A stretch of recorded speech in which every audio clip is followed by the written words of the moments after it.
CM Siddaramaiah ಮತ್ತು ಉಪಮುಖ್ಯಮಂತ್ರಿ DK Shivakumar Delhi ಪ್ರವಾಸ ಕೈಗೊಳ್ತಾ ಇದ್ದಾರೆ. ನಾಳೆ ಸಿದ್ದರಾಮಯ್ಯ ಭೇಟಿಗೆ ಪ್ರಧಾನಿ ನರೇಂದ್ರ ಮೋದಿ ಟೈಮ್ ಕೊಟ್ಟಿದ್ದಾರೆ. ಇದುವರೆಗೆ ಭೇಟಿಗೆ ಅವಕಾಶ ಕೊಡದ ಮೋದಿ ಸದ್ಯ ಕಾಲಾವಕಾಶ ನೀಡಿದ್ದರ ಬಗ್ಗೆ ಮಾಹಿತಿ ನೀಡಿದ್ದಾರೆ. ಇದೇ ವೇಳೆ ಹೈಕಮಾಂಡ್ ಜೊತೆಗೂ ಕೂಡ ಸಿಎಂ ಮಹತ್ವದ ಚರ್ಚೆ ನಡೆಸುವುದಕ್ಕಿದ್ದಾರೆ.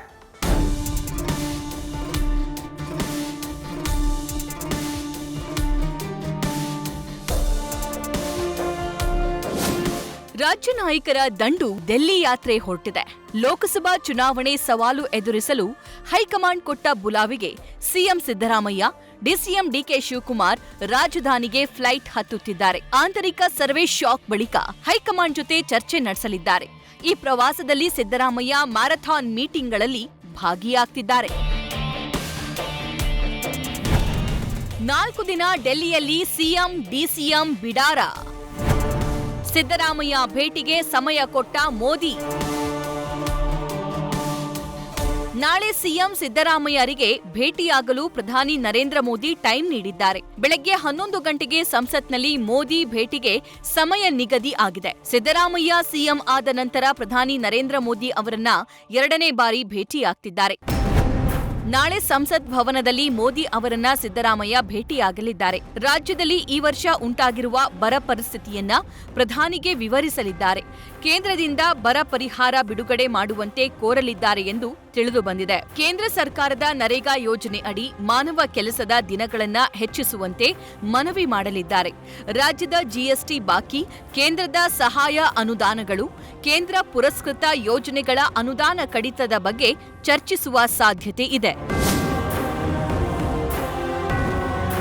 ಡೆಲ್ಲಿನಲ್ಲಿ ನಾಳೆ ಪ್ರೈಮ್ ಮಿನಿಸ್ಟರ್ ಡೇಟ್ ಕೊಟ್ಟಿದ್ದಾರೆ. ಅವ್ರನ್ನ 11 ಗಂಟೆಗೆ ಡೇಟ್ ಕೊಟ್ಟಿದ್ದಾರೆ. ಅವ್ರನ್ನ ಭೇಟಿ ಮಾಡಬೇಕು, ಬರಗಾಲದ ಬಗ್ಗೆ ಚರ್ಚೆ ಮಾಡಕ್ಕೆ ಹೋಗ್ತಾ ಇದ್ದೀನಿ. ಜೊತೆಗೆ ವರ್ಕಿಂಗ್ ಕಮಿಟಿ ಮೀಟಿಂಗ್ ಕೂಡ ಇದೆ, ಅದಕ್ಕೂ ಅಟೆಂಡ್ ಮಾಡಕ್ಕೂ, ಮತ್ತೆ ನಮ್ಮ ಲೋಕಸಭಾ ಚುನಾವಣೆ ಬಗ್ಗೆನೂ ಕೂಡ ಚರ್ಚೆ ಮಾಡ್ತೀವಿ.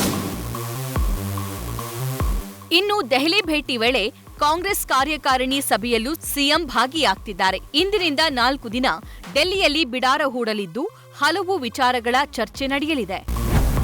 ಲೋಕಸಭಾ ಕ್ಷೇತ್ರವಾರು ಅಭ್ಯರ್ಥಿ ಅಂತಿಮಗೊಳಿಸುವುದು ಸಭೆಯ ಮೊದಲ ಆದ್ಯತೆಯಾಗಿದೆ. ನಿಗಮ ಮಂಡಳಿ ಪಟ್ಟಿ ಅಂತಿಮಕ್ಕಾಗಿ ಹೈಕಮಾಂಡ್ನ ಒಪ್ಪಿಗೆ ಪಡೆಯಲಿದ್ದಾರೆ. ಇನ್ನು ಹೊಸ ಸರ್ಕಾರದಲ್ಲಿ ಸಚಿವರಾಗಿಯೂ ಪಕ್ಷದ ಕಾರ್ಯಾಧ್ಯಕ್ಷರಾಗಿರುವ ಕೆಲವರನ್ನ ಕೈಬಿಟ್ಟು ಹೊಸ ಕೆಪಿಸಿಸಿ ಕಾರ್ಯಾಧ್ಯಕ್ಷರ ನೇಮಕದ ಬಗ್ಗೆ ಚರ್ಚೆ ನಡೆಯಲಿದೆ. ಇನ್ನು ಖಾಲಿಯಾದ ಜಿಲ್ಲಾಧ್ಯಕ್ಷರ ಜಾಗಕ್ಕೆ ಹೊಸಬರ ಆಯ್ಕೆ ಮಾಡಲು ಸಮ್ಮತಿ ಕೇಳಲಿದ್ದಾರೆ. ಇದಲ್ಲದೆ ಪಕ್ಷ ಸಂಘಟನೆ ವಿಚಾರವಾಗಿ ಕೆಲ ಮಹತ್ವದ ಮಾತುಕತೆ ನಡೆಯುತ್ತೆ ಅಂತ ಗೊತ್ತಾಗಿದೆ. ಇನ್ನು ದೆಹಲಿಗೆ ಆಗಮಿಸಿದ ಡಿಕೆ ಶಿವಕುಮಾರ್ ಭೇಟಿ ಬಗ್ಗೆ ಮಾಹಿತಿ ನೀಡಿದ್ರು. ಕೆಲ ಕೇಂದ್ರ ಸಚಿವರ ಭೇಟಿಗೆ ಸಮಯ ಕೇಳಿದ್ದಾಗಿ ಹೇಳಿದ್ದಾರೆ. ನಿಗಮ ಮಂಡಳಿ ನೇಮಕಾತಿ 3 ಹಂತದಲ್ಲಿ ಲಿಸ್ಟ್ ಫೈನಲ್ ಆಗಲಿದೆ ಅಂದಿದ್ದಾರೆ. ಮೊದಲಿಗೆ ಶಾಸಕರಿಗೆ ಅವಕಾಶ ಸಿಗಲಿದೆ ಅಂತ ತಿಳಿಸಿದ್ದಾರೆ. ನಾನು ಇರಿಗೇಷನ್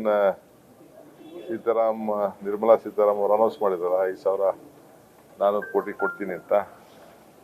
ಅದರ ಬಗ್ಗೆ ಮತ್ತು ಬೆಂಗಳೂರು ಸಿಟಿ 2 ವಿಚಾರದಲ್ಲಿ ನಾನು ರಿಕ್ವೆಸ್ಟ್ ಮಾಡಿದ್ದೆ. ಇನ್ನು ಅದು ಫಿಕ್ಸ್ ಆಗಿಲ್ಲ. ಪ್ರೈಮ್ ಮಿನಿಸ್ಟರ್ ನಮ್ಮ ಸಿಎಂ ಟೈಮ್ ಕೊಟ್ಟಿದ್ದಾರೆ. ಖಂಡಿತ ಮಾಡಲೇಬೇಕಲ್ಲ.